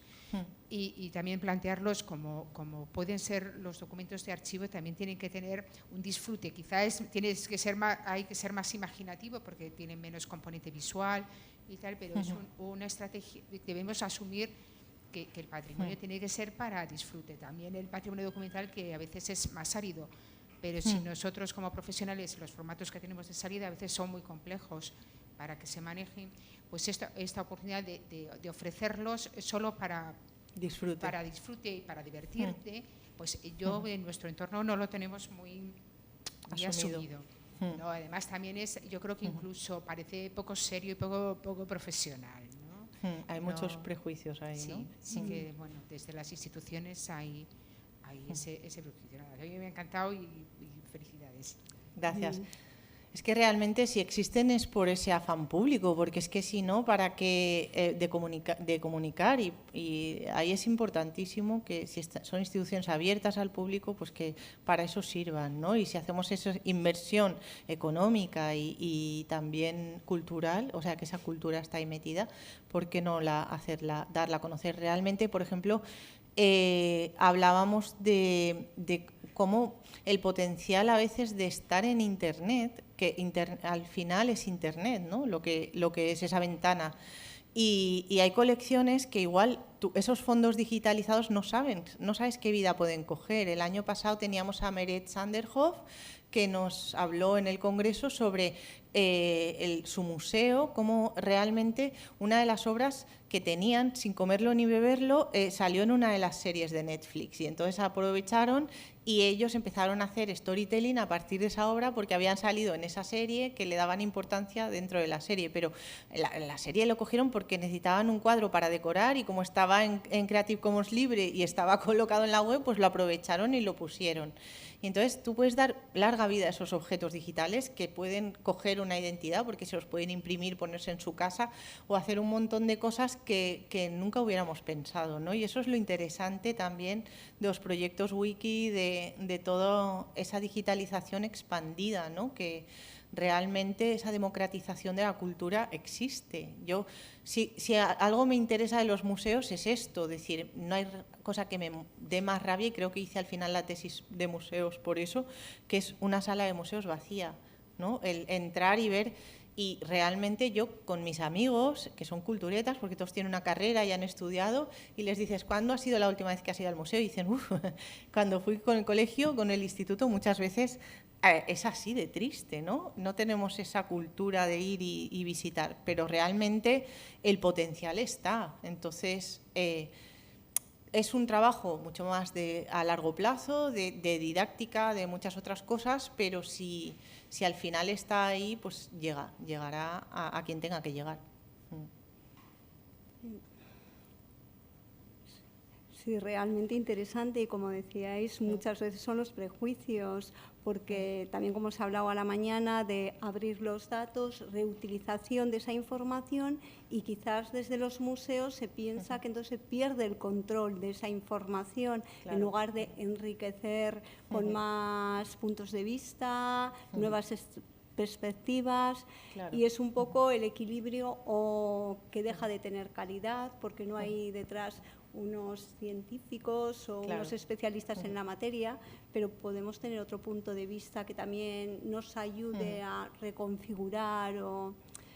Claro, precisamente eso, los expertos que escriban los textos de los catálogos me parece muy bien, pero que también hagamos otro tipo de narrativas para otro tipo de audiencias y que eso llegue. Y cuesta mucho y sobre todo en el mundo de la cultura, ¿no? Porque otros campos como por ejemplo la publicidad o otros sectores sí que lo han asumido más. Y antes hablábamos, por ejemplo, las bibliotecas en algún sentido se han democratizado más que los museos, en el sentido de apertura al público, de uso de sus instalaciones, de muchas cosas, pero los museos siguen viéndose como algo súper estanco y si algo tiene gracia de esa humanización de la institución es esta, de descubrir que hay personas que están ahí detrás y que esos discursos pueden...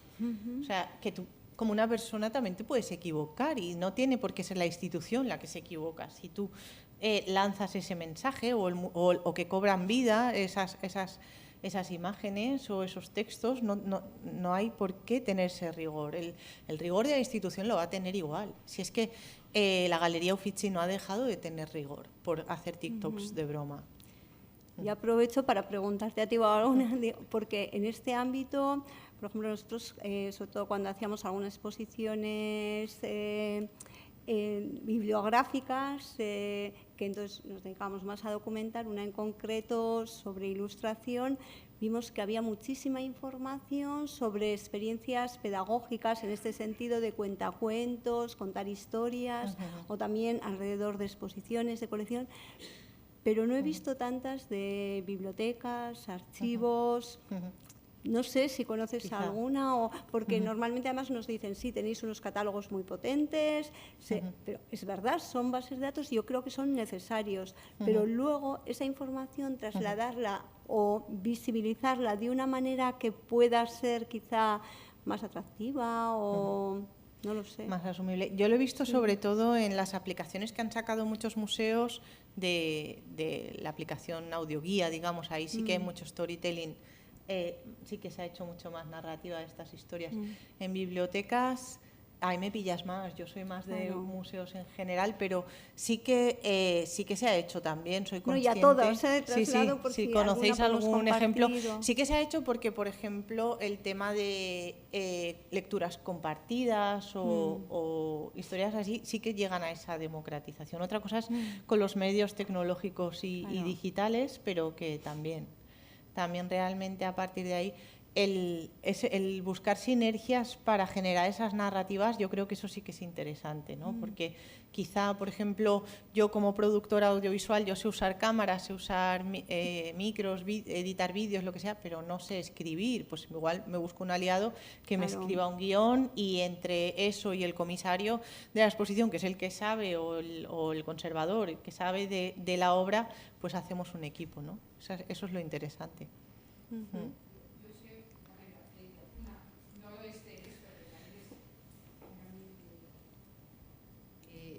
Vi unos vídeos sobre filósofas. Claro que a veces los temas eran, digamos, la filosofía pues le pasa un poco como, a lo mejor como a nosotros, que tiene una distancia con el público en general. Entonces editaron unos vídeos que a mí, en este caso fue en Galicia, dedicaron a las filósofas. Y es como hacerlo más asequibles, unos vídeos de unos 5 o 6 minutos, y eran unas conversaciones, por ejemplo, eran unas conversaciones que era entre dos mujeres, una era la guardia de seguridad y otra era la señora de la limpieza de la institución, ¿no? Entonces, como a todas aquellas conversaciones, que además tenían su gracia, estaban guionizados, tenían su gracia, eran actrices, bueno, claro, yo me quedé fascinada porque dices, bueno, digo, también pregunté, seguro que hay gente que no le ha gustado nada, que le parece todo una frivolidad, seguramente, ¿no? Porque la filosofía también es un tema muy serio, pero me parece una cuestión, y fueron unos vídeos que colgaron en las redes, me parece una idea estupenda, ¿no? Cómo puedes acercar cuestiones que a priori son áridas o difíciles a un público más generalizado, ¿no? Y bueno, si se puede hacer con la filosofía, pues seguramente se puede hacer con cualquier cosa, ¿no? Como autores, además, autoras complejas, o sea, ¿no? Me parece una idea magnífica. Sí. Y algunas cosas hay, bueno, seguro que tenemos. Sí, de hecho, hoy en día en el mundo de la ciencia están saliendo programas que son divulgativos que ayudan estupendos. Bueno, es simplemente una experiencia que tuvimos en la biblioteca de Irún, donde trabajaba yo antes, y se lanzó un videojuego para los chavales, enfocado a los chavales, en el cual la protagonista era Menchugal, que es una artista local, que iba en bicicleta por todo Irún, enseñando los sitios más importantes de la ciudad, ¿no? Y bueno, esto se difundió pues por WhatsApp, porque se quería llegar a un público, pues el sector al que se quería llegar eran los chavales de secundaria y tal, y bueno, pues es una iniciativa nueva, no os puedo decir si fue fantástica o no. Que se hizo, se hizo. Pero muy interesante, que es así. Bueno, sí, pues era un muchas... poco mezclar un poquito, ¿no? Pues, y humanizar un poco los artistas, ¿no? Que vaya el artista en bicicleta, como van ellos, y bueno, acercar un poco también la cultura pues de otra manera. Muy interesante, pues venir a Remed a contarlo. Y así, lo sabemos. WhatsApp es una red social también y funciona muy bien a nivel de cercanía, y Telegram incluso mejor porque no necesitas ver el teléfono, sino que te puedes comunicar en grupos y hacerlo más social, ¿no? Más personal. Soy yo otra vez. Sí. Qué bien.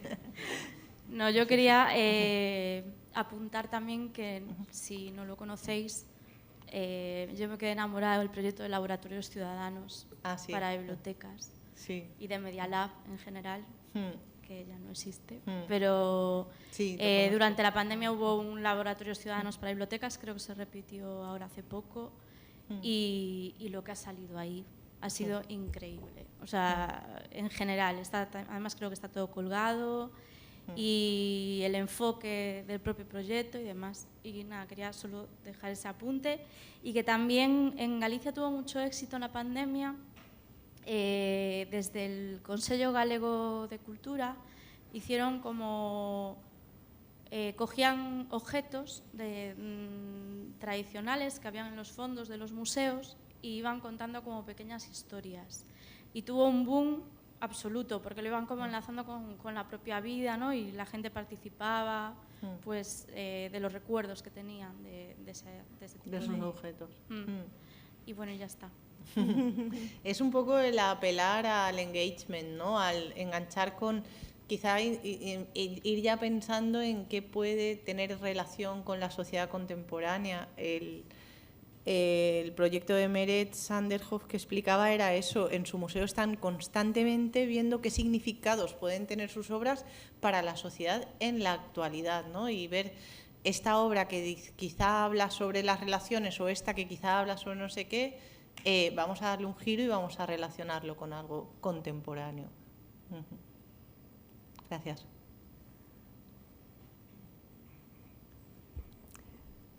Nada, sin más. También deciros que creo que la capacidad que tenemos de colaborar las bibliotecas es muy interesante, porque un pequeño proyecto, pero llevamos, ya no sé si son casi 15 años en Book Crossing, que hemos conseguido colaborar muchísimas bibliotecas. Es una experiencia muy pequeñita, pero que seguimos en ella. Por eso, igual que empezamos con esa pequeña experiencia y que seguimos todos los años, que seguramente vamos a poder colaborar en muchos otros proyectos. Pueden ser muchas veces entre dos instituciones porque estemos trabajando en un mismo ámbito o más parecido, o incluso algo mucho más amplio. Cualquier cosa que, quiero decir, me parece que lo interesante, la posibilidad que tenemos de aquí de juntarnos, de un poco compartir nuestras experiencias, nuestras inquietudes o nuestras dudas, porque seguramente yo puedo tener una duda, pero cualquiera de vosotros habéis trabajado en ello y me la podéis solucionar, o entre todos coger ideas.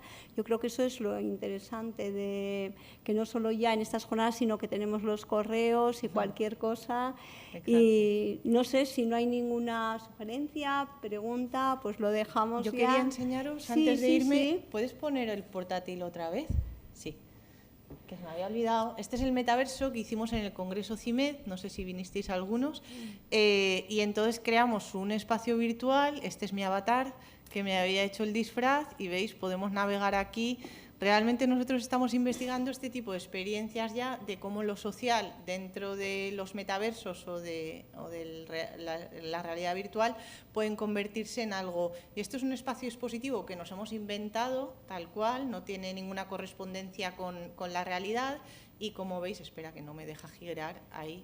Teníamos aquí, al final se convirtió en una experiencia más de bailar, porque nos dedicamos a brindar y a hacer una especie de discoteca, pero bueno, ya vamos un poco más hacia esto. Nosotros ya lo que vamos mirando es 10 y 20 años adelante en vez de los 10 años hacia atrás. Creemos que esto tiene mucho potencial, y en el tema no del metaverso de Meta, de Facebook, sino lo social dentro de lo digital y la capacidad de lo digital para emocionar. Ahí es donde realmente creemos que hay un futuro. Pues muchísimas gracias y a todos vosotras por vuestra participación.